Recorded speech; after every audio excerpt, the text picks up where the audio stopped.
Yo, what is up YouTube? It's Macabre & Co. back today with another Destiny 2 video. In this Destiny 2 video, we'll be going over the gear that I plan on using in the raid Deepstone Crypt Day 1 and hope to get that 24-hour completion. So, this will be a quick guide of what I'm using and what I highly recommend, as well as telling you I am live. Yes, that's right, you're hearing it correct. I am going live today on stream on Twitch. The link will be in the description below. So come watch me, check it out. If you need some help, some tips, some tricks, hopefully I understand what I'm doing in the raid and I can help you guys as well. Don't worry, I will have a guide coming out in the near future. Now, on to my loadout. So I am going to be running a Warlock.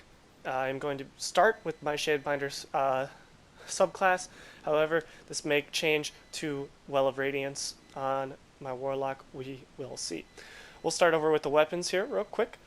First thing, we have Wither Horde. Wither Horde is an excellent grenade launcher, essentially a mini anarchy, but it's going to really play into this because this whole build is to generate war cells, okay? So by generating war cells, I can toss Wither Horde shot down and then use my Kalos SMG to turn around and then get a few kills with it, and Warmind cells will generate even if the Wither Horde killed them.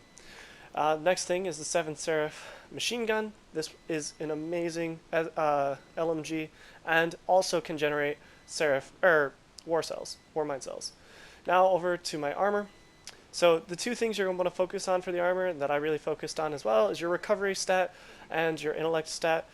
These two, especially on Warlock, these are what really you want to have the highest. By having a high intellect, you're going to have that super over and over and over. So if I do switch to Well of Radiance, it's going to constantly give me Well of Radiance. If I do switch, I'll be using Phoenix Protocol, by the way, as well as high recovs. So that way your character's health, when it goes down, it'll recover a lot faster than what it would if I didn't have that on. On to some of the mods. Some of the mods real quick I have on here. Obviously I have that intellect mod, so I can get that bumped up a little bit. I have machine gun ammo finder in this build. I'm not really going to be high DPS, so for the boss I might have to switch to something like Xeno or possibly Anarchy with a secondary grenade launcher or something like that. But machine gun ammo finder, so that way I can constantly spray and pray with my machine gun, sorry about that, using it to clear ads. I also have protective light, so this I can essentially heal myself a lot more often, or not heal myself, gain a little bit of resistance, especially if I'm really, really low, which is going to be super useful in Day 1 raid. On my arms, some of the mods that I have, once again, have another intellect mod just to ensure that I have that full 100. I have fastball because I love to have those grenades just go a little extra further. One of the ways that will be becoming charged with light is blast radius. So if I kill multiple combatants with a grenade launcher or a rocket launcher, I then become charged with light. So using that Wither Horde works really well with this. Moving on to the chest piece. On my chest piece, I have a minor intellect mod. I have submachine gun reserves as well as machine gun reserves, so both these are going to allow me to carry more ammo, which will be really important because these are the way I'm going to be generating those Warmind cells, which in turn, as you'll see in the next two pieces of armor, it's just going to be insane. And the more ammo I have, the more Warmind cells I have. The last thing I have on here is taking charge. It's just another way to become charged with light, so if I find some orbs of power and pick those up, I become charged with light. Onto the boots. My boots also have 4 mods, this time a discipline mod because I'm going to be using Shadebinder and I'm going to use the Duskfield grenade with it, so drawing all the enemies in a tight area and then shooting a Wither Horde shot to become charged with light is going to be fantastic. I also have a submachine gun scavenger on just to find more ammo, as well as grenade launcher scavenger because Wither Horde is going to be a huge ad clearing asset. Now onto the Warmind cell things, I have cellular suppression. Now this is super important, especially for Day 1. Being 20 light under, it's going to be rough. So what this does is when your Warmind cell drops and you shoot it, just tap it, don't blow it up, but just tap it. It's going to send out this void wave that's going to blind your enemies. They're going to be suppressed, so they can't shoot you, which is amazing. Now onto the class item.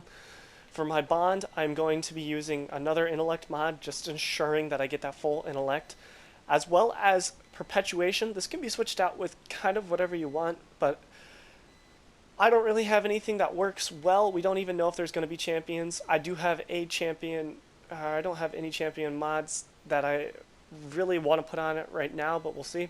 Next thing, I have Bulwark Finisher.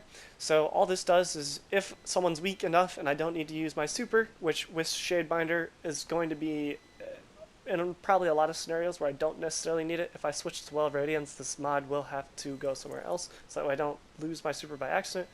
But what this does is it gives me an overshield when I finish or someone. And then the last last Warmind mod that I'm going to be using is Warmind's Longevity.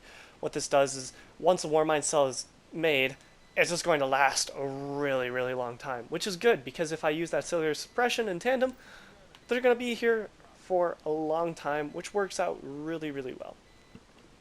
That's the mods I'm using. We'll see. Some other weapons that I may possibly bring and end up using is Izanagi's Chattering Bone in case I switch to a secondary, like grenade launcher or something. I am bringing a Whispering Slab just because the bow offers a little bit of a unique variable. It's long range like a sniper rifle is, but it only uses primary ammo. Some secondaries that I'm bringing, another IKLOS SMG with a little bit of a different role. I plan on bringing a Royal Chase because you never know when you'll need a scout rifle, as well as a Gnawing Hunger and my Truth Teller, which I have another one in the vault with blinding nades, and I might switch to that, but this one has auto-loading and my other one does not, so we'll see. As in terms of heavy, I am bringing Salvation Script because it has proven that if one person uses it, it's really, really nice to freeze a boss. Obviously, Spin to Win Sword. I am bringing a Blast Batu just because it's a unique grenade launcher. We'll see if I end up using it or if I just use it for infusion. I am bringing a Cloud Freezer, as well as Anarchy and Xenophage. Obviously, these two are a must. Whisper is the third one, if you'd like. We'll see if I end up using it or not. Another piece for infusion, and a better sword. That's what I have running. Go check out my stream. We'll be going live here in just a little bit.